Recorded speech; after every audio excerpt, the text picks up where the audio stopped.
Hello. Hi, I'm so sorry. No, I'm sorry. I didn't realize that you meant Eastern time. I'm so sorry. I was like, wait, he's based out of LA. Oh no, no, no. No, all good. If And I, if it works for you now, I'm here. yeah, thank you. I had gone down and like done dishes and I'm like looking at my phone. I'm like, oh, he got back to me. And then it said like you were gonna hop on right away. I was like, oh my God, that was half an hour ago. I'm so sorry. Thank you for staying No, on. all good. Because I was like, oh, he's probably not gonna be on by the time I come back.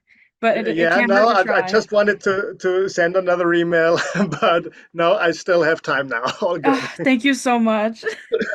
Oh, definitely next time I have to clarify Eastern time. This is the first time I've had this issue because you're the first person I've interviewed like on the opposite side of the coast. Oh yeah, So I'm okay, so no sorry. problem. No problem. And I probably should have looked better. So, but I wanted to ask, how did you find me? So I was doing some research on like post-production because I was like, okay, I want to interview like a bunch of different occupations like in the post-production industry. So I had gone on LinkedIn and I had looked up like, okay, like I want to find like composers that have like a very extensive portfolio, I guess you could say, or like how long they've been. I was like, if they've been in the industry for like a really long time, I would really like to find someone like that and be able to ask them questions. And it's also just a matter of the fact that like you also answered me because I learned like because I'm always in this mindset where like oh like I don't think there's any point in asking because it's not like anyone's gonna answer me. Yeah. But you single-handedly gave me hope. I'm like, you know what? I might as well Um, just do it because who knows? Maybe I'll get an answer from someone. Yeah, no, of course, that's definitely a good idea. And I know, yeah, sometimes it's the same like when I'm pitching for projects or Mhm. like I look up what's in production on like on IMDb and I just kind of cold email people. Yeah, yeah, And it's like if you send 10 emails, you might get one or two answers. yeah, It might not even turn out to be a new gig, but yeah, at yeah, least you get a new connection. yeah. So that's exactly what So, happened, like with me and you, because I'm like, oh, I don't know, but you know what? I'll just give it a shot because I saw that you had done like so much in the industry with like movies and shows, and I saw you did like games as well. So I was like, oh my gosh. yeah, the games were like with friends many years ago. It wasn't Yeah, like a big, and it was not like an interactive score that you usually have with bigger games nowadays. It really was just writing like a 3 minute loop to have mm, during the gameplay or so. yeah. But it's still something to include, though, right? Yeah. So I guess with that, for my first question to start off, I wanted to, can you like walk me through your journey into like music production? So from like your start in the classical training with like the different instruments that you learned, up to like any current projects that you're working on right now. I would just love to hear about like any key moments or experiences that you kind of had that just kind of shaped your career to like where you are now. hmm Okay, let me think. So it started, I had piano lessons and then later added a saxophone because at a point piano wasn't cool enough anymore. So I had that kind of classical training. I didn't study music or something later. I Oh, actually went wow. on to study audio engineering because I had this basic training, could play the piano and saxophone, knew about like I could read sheet music and stuff, Mm. but I wasn't totally interested in like all the theory. And it's still like sometimes I'm like, what chord am I playing here? Like when I'm writing something, and it's I'm just figuring out things. And sometimes they're like, oh, that's a weird chord that I'm playing, but it sounds cool. Probably should look it up what it is exactly. So it might be like a minor seven or nine or whatever chord. So it, but then I wanted to study the technical side as well. I was like Mm. always interested. I wanted to do from the start, from writing to mixing and using the studio as an instrument, like effects and stuff. I just wanted to do everything kind of myself. Yeah. And but then that was still, I was living in Germany. I grew up in Germany. So music then was always kind of the side job. I always had my day job, worked at a musician's magazine first, then I uh, tried to do a label a while, but that didn't work out. And then I was in marketing and PR for a software company Oh most of the gosh. years. So very different, but always had my like my electro pop band on the side, Hmm. and did a little bit, but not like it was big. And then we moved to San Francisco in 2012, and there I started freelancing again and had time and started to build like more of a music career and go more into that. Uh, so started to build my network there. Went to like conferences in San Francisco, here in LA. In 2015, we decided to move to LA. Because at conferences, when you talk with people, there was one person, especially at a publisher here in LA, and he told me, well, if you want to work with me, you have to be in my face all the time. That were exactly his words. And I was, okay, yeah, well, then maybe I should move. Yeah. So that was one of the bigger steps. And it still takes a while. It was 2015, and to get acquainted here, to build your network here again, meet people, and slowly building a portfolio and working for like music libraries that do production music, which I have my own music library now as well, and I still work for others and write music. That's the music that mostly ends up in reality shows or in these documentaries on History Channel. So that's pre-produced. I don't know if you know about production music. Yeah, I definitely like don't know a lot about production music. So like for my journey like with music was like back in grade school, I had gotten an interest in like playing the clarinet. Cool. And then like transitioning into like high school, I started playing bass guitar. But like it was such a hard transition because like I read like treble clef music for the clarinet, and then going to bass was like really, really hard. So I would have to like Different, yeah. I have to write down the notes and like, oh, okay, so like a G is like an A. Oh, okay, okay, I see. So it was like so difficult. So on like like music was like a hobby to me. So, Hmm. but I'm laughing about it now because I want to go into like the post-production industry, and I don't think people realize like how big of a part like music really plays. Like if you're watching like a show or television. I was watching the other day like some clip of like this drama that I was watching, and so I would watch the original footage, but then they would replay the footage with no music at all. And Hmm. it was like really hard to watch. I'm like, "Oh God, like I don't sense anything. I'm just looking at something, but I can't read the room or I don't know the feeling that it's supposed to like show." So it Yeah. was like really, really bad. That's right. Yeah, music plays a big part. Yeah, and production music is basically music that composers write with a scene in mind or a certain topic in mind, like for crime shows Hmm. generally. And it's this tension driving music. It's very modular, like 8 bars, then 8 more bars with something on top, then a break. So editors at the shows can use it and pretty much move it around as the scenes need, and then it ends up in these shows. But it's not written to picture like a film score. Mm. So So I guess to like link with the like for example the crime shows. mhm. So can you tell me like what your creative process is like then? So if you have like a client come up to you and say like, "Hey, like I want you to like do music for me and like this is what my show's about." Like are you able to collaborate with like directors or producers when it comes to like trying to capture the essence of like what their vision is when it comes to making like a movie or a show? Not on these TV shows. Mhm. They just take music from our library or other libraries that I work for, and just use it as they see fit. So there's not a direct communication or collaboration with them there. Mm. And it's on these shows usually it's, I think, mostly the film editors that are often, especially at reality shows, I found out they're often very musical. Like they take the music and chop it up and kind of switch between different mix outs, like the full mix or the mix without drums or stuff like that.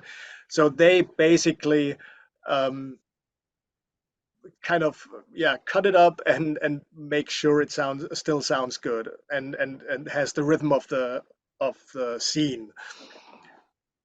With directors of like short films that I did and the few features and that stuff, it's more of a collaboration there. Like I just did the music for a black and white short film. It's very like noir film style. It's in Paris and it's kind of dark. Mm. So he had as a temp score, he had music by Philip Glass Ooh. and a string ensemble music, like very repetitive, like typical Philip Glass, repetitive arpeggios and that stuff.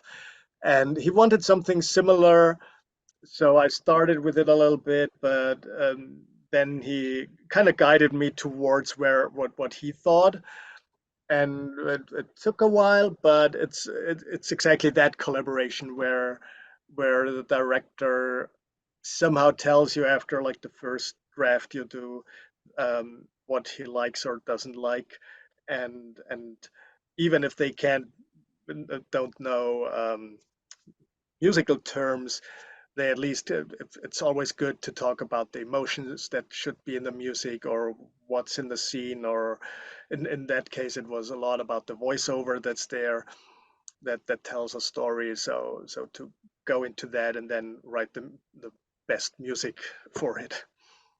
Wow. I never realized like how much of like a collaborative process there is like with music. Cause I kind of just assumed that like director tells you like, oh, here's the scene, read the script, and then just kind of come up with something.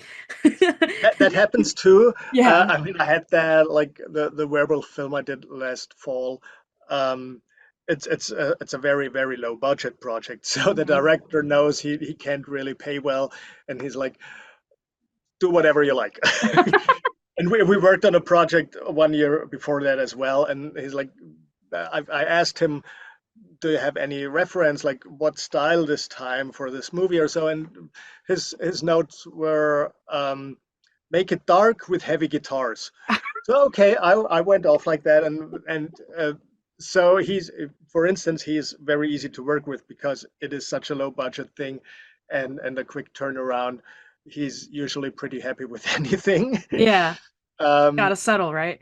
Right, and then with other projects like that recent one, there you have a bit more of a back and forth to really get it right and nail it. Mm. Especially also that Philip Glass thing, you can do it in different ways. Like my first draft was more of a staccato thing to go away from that temp piece he had, Mm. the original Glass piece, but he didn't like that. He wanted it more legato, like but still Ah. and building on it. So I had to figure out not to copy, but kind of be in that vein. Yeah. So yeah, and then it's more of a back and forth, which is fun too. Yeah. Because I was gonna ask you, like, since you're saying that, like, with like the lower budget project that you worked on, you kind of like had more creative freedom with it. Have you worked with like higher budget clients where like they're kind of like, oh, this is what I need, and like you kind of give them something, but they're like, that's not what I'm looking for, and you're like, okay, let me try to do that again. So like, Yeah. what do you do like when that happens? Because that must be like very annoying for you to like work on a piece or try to come up with something for you to send over like the dot mp3 file and they're like no.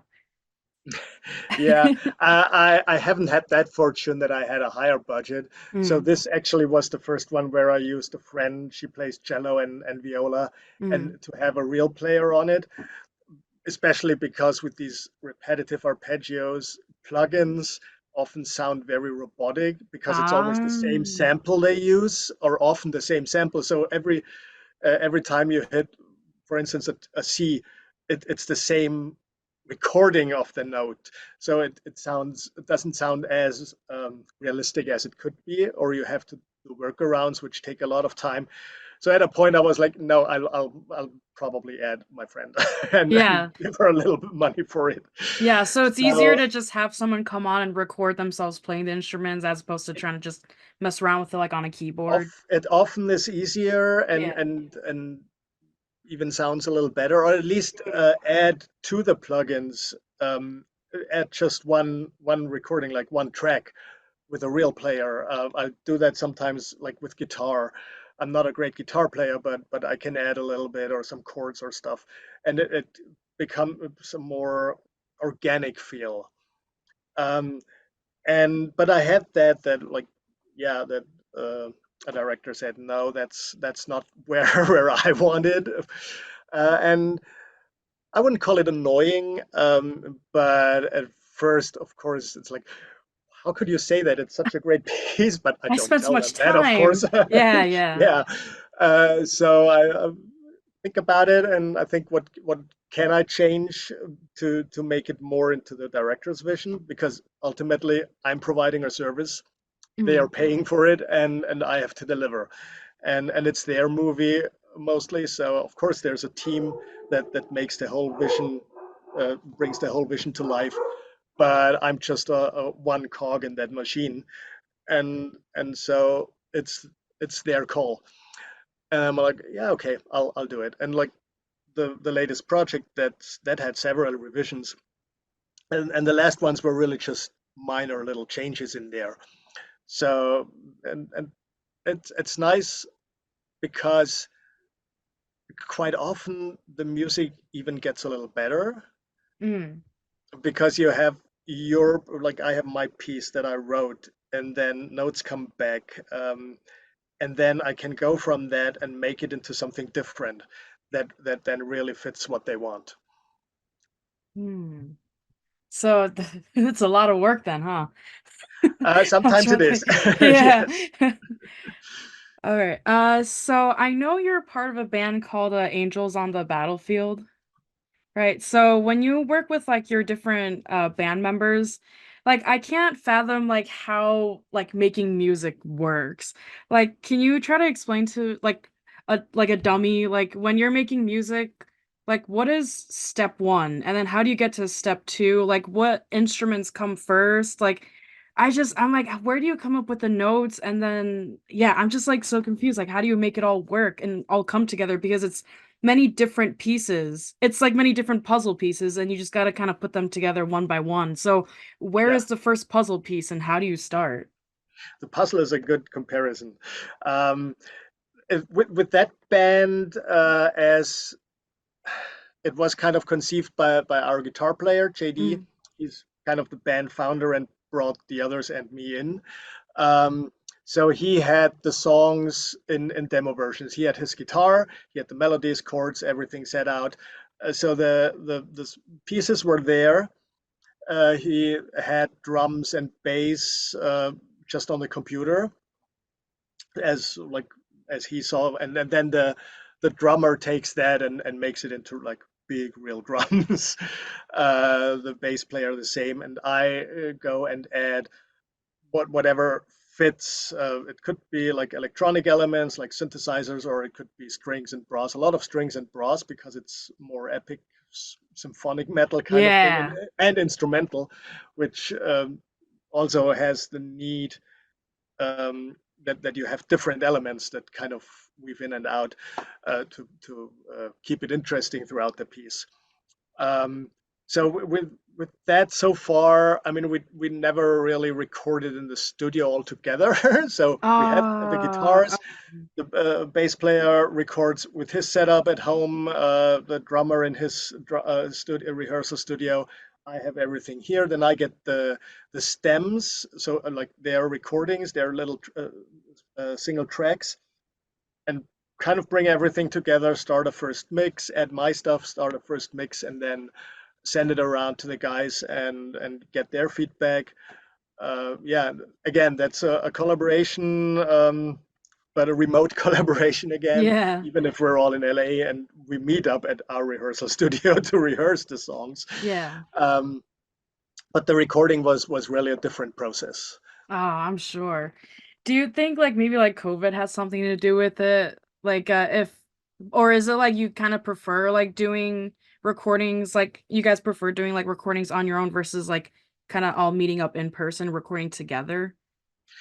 I mean, COVID definitely changed every industry, I Yeah, I was guess. gonna say like how did it Meetings affect on like the Zoom. yeah, yeah. Yeah, it's I always wanted, for instance, to take part in a songwriter camp. There's this thing they Oh. bring together producers and songwriters and artists, team them up, have a brief from music supervisors for a show or a film, what type of music they need or songs they need at that point, and then in a day you start writing the song, try to get at least a good demo production, and then finish it off the week later. And I somehow always was like, well, I have my setup here. I don't necessarily have a good mobile rig with on a laptop where I have everything. So I was always hesitant. And then during COVID, they did it on Zoom. I was like, okay, this time I'll join. And it Yeah. was a great experience for me because I I kind of didn't do that much songwriting anymore, and I found a few great collaborators with whom I've later collaborated on other songs recently after the camp. And it was like it's intense 3 days. You write a song every day, you just work on it and try to make it sound kind of cool Oh already. gosh. So the supervisor, when he hears it at the end of the day, is not like, oh, I can't use that, but sees that like the elements are there and can imagine how it will sound when it's finally finished a week later. And that definitely was a great experience for me because it brought back the joy in songwriting again. Hmm. I was gonna say, because like music writing, like if you're, especially if you're doing it every day, it's gotta get like very mentally exhausting at some point. I was It gonna can ask, be. like, yeah, like how do you like recuperate from that? Like, or if you're having like a bad day, it's like, oh, I'm really like not in the mood to like be doing this right now. Like, how do you recover? Well, for one thing, doing these very different genres and styles or music fields like songs, then there's the metal stuff, there's film or TV score, instrumental. Every now and then I do some like just electronic instrumental music just for me and release it, not Mm. necessarily for a film or a project.